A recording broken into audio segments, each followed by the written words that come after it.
Hi ಎಲ್ಲರಿಗೂ ನಮಸ್ಕಾರ. ಹೇಗಿದ್ದೀರಿ? ಚೆನ್ನಾಗಿದ್ದೀರಾ? ನಾನು ಕೂಡ ಚೆನ್ನಾಗಿದ್ದೀನಿ. Welcome to my Banashankari all in one ಚಾನಲ್ಗೆ. ಫ್ರೆಂಡ್ಸ್, ಇವತ್ತು ನಾನು ನಿಮಗೆ ಹುಳಿ ಮಜ್ಜಿಗೆ ಸಾಂಬಾರು ಮಾಡೋದು ಹೇಗೆ ಅಂತ ತೋರಿಸ್ಕೊಡ್ತಾ ಇದ್ದೀನಿ. ಇಲ್ಲಿ ನೋಡಿ, ಮಜ್ಜಿಗೆನ ನಾನು ಈ ಥರ ತೆಗೆದಿಟ್ಟಿದ್ದಲ್ವ, ಮೇಲ್ಗಡೆ ನೀರೆಲ್ಲ ಬಸ್ಬಿಟ್ಟು ತೆಕ್ಕೊಂಬರ್ತೀನಿ ನೋಡಿ. ಇವಾಗ ಎಷ್ಟು ಮಜ್ಜಿಗೆ ಬೇಕೋ ಅಷ್ಟು ಮಜ್ಜಿಗೆ ನಾನು ತೊಗೊಂಡಿದ್ದೀನಿ. ಸ್ವಲ್ಪ ಮಂದಗನ ಇರ್ಬೇಕ್ರಿ ಮಜ್ಜಿಗೆ, ಹಾಗಾದರೆ ಹುಳಿ ಮಜ್ಜಿಗೆ ಸಾಂಬಾರು ತುಂಬ ಚೆನ್ನಾಗಾಗುತ್ತೆ. ಒಂದ್ಸಲ ಟ್ರೈ ಮಾಡಿರಿ. ಯಾರಿಗಾದ್ರೂ ಗ್ಯಾಸ್ಟ್ರಿಕ್ ಆದಾಗ ಮತ್ತು ಹುಳಿ ತೇಗು ಅಂತ ಬರುತ್ತೆ ಅಲ್ವಾ, ಕಬ್ಬು ಎರೋದು ಅಂತಾರೆ. ಊಟ ಮಾಡಿದ ತಕ್ಷಣ ಒಂಥರ ಕಬ್ಬು ಎರೆದಂಗೆ ಆಗುತ್ತಲ್ಲ, ಆವಾಗೂ ಸಹಿತ ನೀವು ಇದನ್ನು ಕುಡಿಬೋದು. ತುಂಬ ಚೆನ್ನಾಗಾಗುತ್ತೆ. ಸ್ವಲ್ಪ ಅಜ್ವಾನ್ ಕಾಳನ್ನು ಜಜ್ಜಿಬಿಟ್ಟು ಇದರಲ್ಲಿ ಹಾಕಿ ಕುಡಿದ್ರಿ ಅಂದರೆ ಎಲ್ಲವೂ ಬೇಗ ಗುಣ ಆಗುತ್ತೆ ನೋಡಿ. ಇದನ್ನು ಒಂದ್ಸಲ ಟ್ರೈ ಮಾಡಿರಿ. ಬನ್ನಿ ಇವಾಗ ಯಾವ ಥರ ಮಾಡೋದು ಅಂತ ತೋರಿಸ್ತಿದ್ದೀನಿ. ಒಂದೇ ಒಂದು ಪ್ಯಾನಲ್ಲಿ ಸ್ವಲ್ಪ ಎಣ್ಣೆನ ಹಾಕಿಬಿಟ್ಟು ಒಂದು 4-5 ಮೆಣಸಿನ್ಕಾಯಿನ ಮುರಿದ್ಬಿಟ್ಟು ಹಾಕ್ತಾಯಿದ್ದೀನಿ. ಮೆಣಸಿನ್ಕಾಯಿ, 1-2 ಬೆಳ್ಳುಳ್ಳಿ ಹೆಸಳನ್ನು ಅಷ್ಟೇ ಹುರ್ಕೋಬೇಕು ನೀವು ನೋಡಿ. ಎಣ್ಣೆ ಬಿಸಿ ಆದಮೇಲೆ ಇದಕ್ಕೆ ನಾನು ಮೆಣಸಿನ್ಕಾಯನ್ನು ಹಾಕ್ತೀನಿ. ತುಂಬ ಅಂದರೆ ತುಂಬ ರುಚಿ ಕೊಡುತ್ತೆ ಇದು. ಮಜ್ಜಿಗೆ ಹುಳಿ ಸಾರು ನಾನಾ ಥರ ಮಾಡ್ತಾರೆ ಫ್ರೆಂಡ್ಸ್ ಹಳ್ಳಿಗಳಲ್ಲಿ. ಕೆಲವೊಬ್ಬರು ಕೆಲವೊಂದು ಥರ ಮಾಡ್ತಾರೆ, ನಾವು ಒಂಥರ ಮಾಡ್ತೀವಿ, ಬೇರೆಯವರು ಒಂಥರ ಮಾಡ್ತಾರೆ. ಅದರಲ್ಲೂ ನೋಡಿ, ಇವಾಗ ಬೆಳ್ಳುಳ್ಳಿ ಮತ್ತು ಮೆಣಸಿನ್ಕಾಯಿನ ಹುರಿದ್ಬಿಟ್ಟು ಅದನ್ನು ನಾನು ಸ್ವಲ್ಪ ಬಿಸಿ ಮಾಡ್ಕೊತೀನಿ. ಭಾಳ ಏನು ಬಿಸಿ ಮಾಡೋ ಅವಶ್ಯಕತೆ ಇರೋದಿಲ್ಲ. ಇವಾಗ ಇದನ್ನು ಗ್ಯಾಸ್ ಆಫ್ ಮಾಡಿಬಿಟ್ಟು ಹಾಗೆ ಬಿಟ್ಬಿಡೋಣ. ಇವಾಗ ಒಂದು ಮಿಕ್ಸರ್ ಜಾರಿಗೆ ನಾನೇನು ಹುರಿದು ಇಟ್ಕೊಂಡಿದ್ನಲ್ಲ ಮೆಣಸಿನ್ಕಾಯಿ ಮತ್ತು ಬೆಳ್ಳುಳ್ಳಿಯನ್ನು ಹಾಕ್ತಾಯಿದ್ದೀನಿ ನೋಡಿ ಇದಕ್ಕೆ. ಮತ್ತು ಸ್ವಲ್ಪ ಹಸಿ ಕೊಬ್ಬರಿ ಹಾಕ್ತಾಯಿದ್ದೀನಿ ನೋಡಿ. ಹಸಿ ಕೊಬ್ಬರಿ ಹಾಕಿದರೆ ಟೇಸ್ಟ್ ಬರುತ್ತೆ ನೋಡಿ. ಹಸಿ ಕೊಬ್ಬರಿ ಹಾಕಿ ಮಾಡಿ ಚೆನ್ನಾಗಾಗುತ್ತೆ.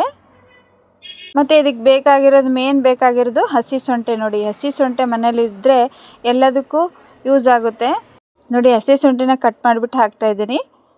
ಇದಕ್ಕೆ ಹಸಿ ಶುಂಠಿನೇ ಇರೋದು. ಮನೇಲಿ ಇಲ್ಲ ಅಂದರೆ ಅಕಸ್ಮಾತಾಗಿ ಒಣ ಶುಂಠಿನಾದರೂ ಹಾಕ್ಬೋದು. ನೆಕ್ಸ್ಟು ಸ್ವಲ್ಪ ಸಾಸಿವೆ ಕಾಳು, 1-2 ಸ್ಪೂನ್ ಅಷ್ಟು ಹಾಕ್ಕೊಳ್ಳಿ ಸಾಕು. ಸಾಸಿವೆ ಕಾಳನ್ನು ಭಾಳ ಹಾಕಿದರೆ ಹಿಸ ಆಗುತ್ತೆ, ಹಾಗಾಗಿ ಹೇಳ್ತಾ ಇದ್ದೀನಿ. 2 ತುಪ್ಪದ ಚಮಚ ಇರುತ್ತಲ್ಲ, ಅದ್ರ ಚಮಚದಲ್ಲಿ 2 ಚಮಚದಷ್ಟು ಸಾಸಿವೆ ಕಾಳನ್ನು ಹಾಕಬೇಕು. ಮತ್ತು 1-2 ಲವಂಗ, ಒಂದು ಸ್ವಲ್ಪ ಚಕ್ಕಿ, 1 ಏಲಕ್ಕಿಕಾಯಿ ಹಾಕ್ತಾಯಿದ್ದೀನಿ ನೋಡಿ. 1-2 ಲವಂಗ, ಒಂದು ಸ್ವಲ್ಪ ಚಕ್ಕಿ, 1 ಏಲಕ್ಕಿಕಾಯನ್ನು ಹಾಕ್ತಾಯಿದ್ದೀನಿ ನಾನು. ಆಮೇಲೆ ಕರಿಬೇವು ಹಾಕ್ತಾಯಿದ್ದೀನಿ ನೋಡಿ. ಕರಿಬೇವು, ಕೊತ್ತಂಬರಿ ಹಾಕ್ಕೋಬೇಕು. ತುಂಬ ಚೆನ್ನಾಗಾಗುತ್ತೆ ಇದಕ್ಕೆ ನೋಡಿ. ಮದುವೆ ಮನೇಲಿ ನೀವು ಉಂಡಿರ್ತೀರಲ್ವ, ತಿಂದಿರ್ತೀರ. ಹಸೆ ಸಾಂಬ್ರ ಅಂತ ಕರೀತಾರೆ, ಸಂಬ್ರ ಅಂತ ಕರೀತಾರೆ, ಕೆಲವೊಂದು ಥರ ಕರೀತಾರೆ. ನಾವಿಲ್ಲಿ ಹುಳಿ ಮಜ್ಜಿಗೆ ಸಾರು ಅಂತ ಹೇಳ್ತಾ ಇದ್ದೀನಿ ಇದಕ್ಕೆ ನೋಡಿ. ಇವಾಗ ಕೊತ್ತಂಬರಿ ಹಾಕಿದೆ, ಇದಕ್ಕೆ ಕರಿಬೇವು ಹಾಕ್ತಾಯಿದ್ದೀನಿ ನೋಡಿ ಫ್ರೆಂಡ್ಸ್. ಕರಿಬೇವು, ಕೊತ್ತಂಬರಿ ಹಾಕಿ ಸ್ವಲ್ಪ ನೀರು ಹಾಕಿಬಿಟ್ಟು ಮಿಕ್ಸಿ ಮಾಡ್ಕೊಂಬರೋಣ. ಇದಿಷ್ಟನ್ನು ಹಾಕಿಬಿಟ್ಟು ಮಿಕ್ಸಿ ಮಾಡಿಕೊಂಡು, ಮಿಕ್ಸಿನ ಭಾಳ ನೀವು ಸಣ್ಣಗೆ ಮಾಡಬೇಕು. ಯಾಕಂದರೆ ನೀವು ಗಟ್ಟಿಯಾಗಿ ಮಾಡಿದ್ರಿ ಅಂದರೆ ಅಷ್ಟೊಂದು ಹಸಿ ಸಾರು, ಹುಳಿ ಸಾರು ಟೇಸ್ಟ್ ಕೊಡೋದಿಲ್ಲ. ಸ್ವಲ್ಪ ನೀರು ಹಾಕಿಬಿಟ್ಟು ಮಿಕ್ಸಿ ಮಾಡ್ಕೊಂಬರೋಣ ಬನ್ನಿ ಫ್ರೆಂಡ್ಸ್. ಇಲ್ಲಿ ನೋಡಿ, ನಾನು ಮಿಕ್ಸಿನ ಮಾಡ್ಕೊಂಬಂದೆ. ಈ ಥರ ಆಗಬೇಕು ನೋಡಿ. ಹಸಿ ಮಜ್ಜಿಗೆದು ಹುಳಿ ಸಾರು ಮಾಡೋದಕ್ಕೆ ಈ ಥರ ಖಾರ ಮಸಾಲ ರೆಡಿ ಆಗಬೇಕು ನಮಗೆ. ಮೇನ್ ಇರೋದೇ ಇದು ನೋಡಿರಿ. ಎಷ್ಟು ಚೆನ್ನಾಗಿ ನಾವು ಮಿಕ್ಸಿ ಮಾಡ್ಕೊಳ್ತೇವಲ್ಲ ಅಷ್ಟು ಚೆನ್ನಾಗಿ ಮಜ್ಜಿಗೆ ಹುಳಿ ಸಾರು ರೆಡಿ ಆಗುತ್ತೆ. ಬನ್ನಿ ಇವಾಗ ನಾನು ಆವಾಗಲೇ ಮಜ್ಜಿಗೆನ ರೆಡಿ ಮಾಡಿ ಇಟ್ಕೊಂಡಿದ್ದೆನಲ್ಲ, ಆ ಮಜ್ಜಿಗೆಗೆ ಇದನ್ನು ಮಸಾಲ ಹಾಕ್ತೀನಿ ನೋಡಿ. ನಾನು ಇವಾಗ ನೋಡಿ 2-3 ಸಲ ಕೈ ಆಡಿಸ್ಕೊಂಡು ಹಾಕಬೇಕು. ಯಾಕಂದರೆ ಮೇಲ್ಗಡೆ ನೀರು ಇರುತ್ತಲ್ಲ, ಅದಕ್ಕೆ ಹೇಳ್ತಾ ಇದ್ದೀನಿ. ಇವಾಗ ನೋಡಿ, ನಾನು ಕೈ ಆಡಿಸ್ತಾ ಇದ್ದೀನಲ್ವ ನೋಡಿ, ಎಷ್ಟು ಚೆನ್ನಾಗಿದ್ದಾವೆ ಮಜ್ಜಿಗೆ ಅಂತ. ಹುಳಿ ಮಜ್ಜಿಗೆ ಸಾರು ತುಂಬ ಚೆನ್ನಾಗಾಗುತ್ತೆ. ನೀವು ಹಾಗೆ ಬರೇ ಬಾಯಿಂದನೇ ಕುಡಿಬೋದು ನೋಡಿ. ಇವಾಗ ನಾನು ಆವಾಗಲೇ ಮಸಾಲ ರೆಡಿ ಮಾಡ್ಕೊಂಬಂದಿದ್ದೆಲ್ಲ ಅದನ್ನು ಹಾಕಿಬಿಟ್ಟು ಕಲಿಸ್ಕೊತಾ ಇದ್ದೀನಿ ನೋಡಿ.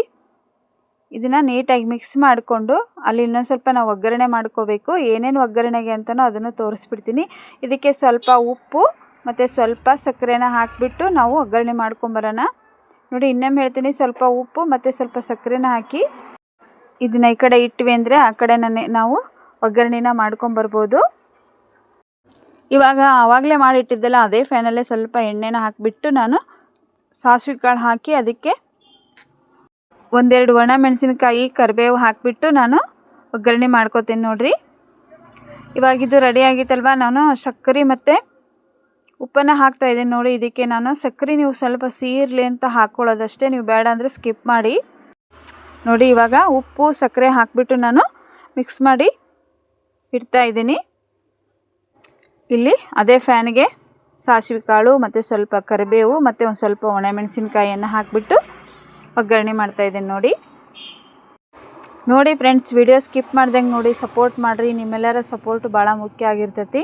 ಇವಾಗ ಇದನ್ನು ನಾನು ಆಫ್ ಮಾಡಿಬಿಟ್ಟು ನಾನು ಆವಾಗಲೇನು ರೆಡಿ ಮಾಡ್ಕೊಂಡಿದ್ದೆಲ್ಲ ಮಜ್ಜಿಗೆ ಸಾರು ಅಂದರೆ ಹುಳಿ ಮಜ್ಜಿಗೆ ಸಾರನ್ನು ಅದನ್ನು ಇದಕ್ಕೆ ಹಾಕ್ಬಿಡ್ತೀನಿ ನೋಡಿ. ಇವಾಗ ನೋಡಿ ಕುದಿಸೋದೇನು ಅವಶ್ಯಕತೆ ಇರೋದಿಲ್ಲ. ಇದಕ್ಕೆ ಹಾಕಿಬಿಟ್ಟು ನಾವು ಹಾಗೆ ಊಟ ಮಾಡ್ಬೋದು. ಇದನ್ನು ನೀವು ಹಾಗೇನು ಕುಡಿಬೋದು. ರೈಸಿಗೆ ಮಾತ್ರ ತುಂಬ ಸಖತ್ತಾಗುತ್ತೆ. ಜಾಸ್ತಿ ಇದನ್ನು ನಾವು ಬೇಸಿಗೆಗಾಲದಲ್ಲಿ ಮಾಡ್ತೀವಿ, ತಂಪಾಗುತ್ತೆ ಅಂಥೇಳಿ. ನೋಡಿ ಘಮ ಘಮ ಅಂತ ಮಜ್ಜಿಗೆ ಹುಳಿ ಸಾರು ರೆಡಿಗೈತಿ. ಇನ್ಯಾಕೆ ತಡ, ನೀವು ಟ್ರೈ ಮಾಡಿರಿ. ಇದನ್ನು ನಾವು ಅಕ್ಕಿ ಪಾಯಸಕ್ಕೂ ಮಾಡ್ಕೋತೀವಿ, ಯಾಕಂದರೆ ಅಷ್ಟು ಟೇಸ್ಟ್ ಆಗುತ್ತೆ. ಇದು ಜಾಸ್ತಿ ಹುಳಿ ಮಜ್ಜಿಗೆ ಇದ್ದಾಗ ನಾವು ಈ ಥರ ಮಾಡ್ಕೋತೀವಿ. ನೀವು ಬೇಕಾದ್ರೆ ಒಂಚೂರು ಅರಿಶಿನ ಪುಡಿ ಇದ್ದರೆ ಹಾಕ್ಬೋದು. ನಾನಿಲ್ಲಿ ಹಾಕಿಲ್ಲ, ಯಾಕಂದರೆ ಅಷ್ಟೇನು ಚೆನ್ನಾಗಿ ಕಾಣಲ್ಲ. ಲಾಸ್ಟಿಗೆ ಕೊತ್ತಂಬರಿ ಸೊಪ್ಪಿನಿಂದ ಸ್ವಲ್ಪ ಡೆಕೋರೇಷನ್ ಮಾಡಿದೆ. ನೋಡಿರಿ ಎಷ್ಟು ಸಖತ್ತಾಗಿದೆ. ಮಾಡ್ಕೋತೀರಾ ಅನ್ಕೋತೀನಿ. ನೀವು ಯಾರೆಲ್ಲ ಈ ಥರ ಮಾಡಿದ್ದೀರಾ ಅಂತ ನನಗೆ ಕಮೆಂಟ್ ಬಾಕ್ಸ್ ಒಳಗೆ ಹೇಳಿ. ವಿಡಿಯೋ ಇಷ್ಟ ಇದ್ದರೆ ಲೈಕ್ ಮಾಡಿ, ಸಪೋರ್ಟ್ ಮಾಡಿರಿ, ಮತ್ತು ಚಾನಲ್ ಸಬ್ಸ್ಕ್ರೈಬ್ ಮಾಡಿಕೊಂಡು ವಿಡಿಯೋ ನೋಡಿ. ವಿಡಿಯೋದೊಳಗೆ ಏನಾದರೂ ತಪ್ಪಿದ್ರೆ ಕ್ಷಮೆ ಇರಲಿ ಅಂತ ಕೇಳ್ಕೊತೀನಿ. ರೆಡಿಯಾಗಿತ್ತು ಬರ್ರಿ, ಮಜ್ಜಿಗೆ ಹುಳಿ ಸಾರು ರೆಡಿ ಆಯಿತು. ಇನ್ನು ಇದಕ್ಕೆ ಬಿಸಿ ಬಿಸಿ ಅನ್ನ ಒಂದು ಮಾಡಿದರೆ ಕೆಲಸ ಆಗುತ್ತೆ. ಮತ್ತೆ ಸಿಗ್ತೀನಿ. ವಿಡಿಯೋದೊಳಗೆ ಏನಾದರೂ ತಪ್ಪಿದ್ರೆ ಕ್ಷಮೆ ಇರಲಿ. ಪೂರ್ತಿ ವಿಡಿಯೋ ನೋಡಿ ಸಪೋರ್ಟ್ ಮಾಡಿರಿ ಎಲ್ಲರಿಗೂ ವಿಡಿಯೋ ನೋಡೋದಕ್ಕೆ ಧನ್ಯವಾದಗಳು ಫ್ರೆಂಡ್ಸ್.